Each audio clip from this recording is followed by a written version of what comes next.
Ayan. So, itong ginayad na nyug, mamaya na ito pag naluto na. Pang-toppings natin. Ngayon po, maglalagay po tayo ng butter dito or star margarine sa ating mga muffin tops. Bakit po natin nilalagyan ng margarine? Para hindi dumikit. Tama po. Para hindi dumikit yung ating mga kutsinta sa lagayan. Marge, hindi na lang hawakin. Hindi ka pwede kailangan. Ganun. Na may apron. Pwede po dito. Doon sa office ba? May pick up na po. Mami!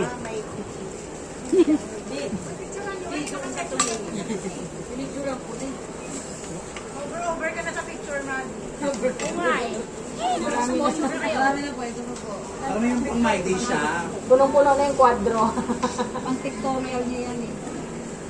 Gusto mo video kami? Kompleto lahat.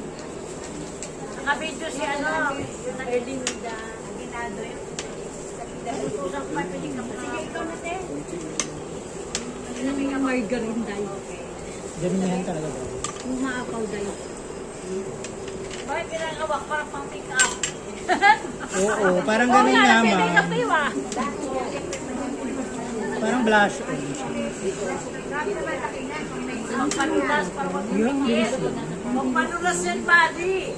Kaya pala siya ang paborito ko. Kaya pala siya ang kanya. Ito yung mga paborito ko. Mga madudulas. Okay na ba yung mixture? Baka okay na po yan? Madali lang yung kanila yun. Oo, madali lang yan kutsinta. Sana yung mahirap-hirap. Sanay kami sa Diba? madali Simple lang. Naka-ready na yung ating steamer. Tumulo na ba? Baka ubus na sa kabilang. Ubus na ang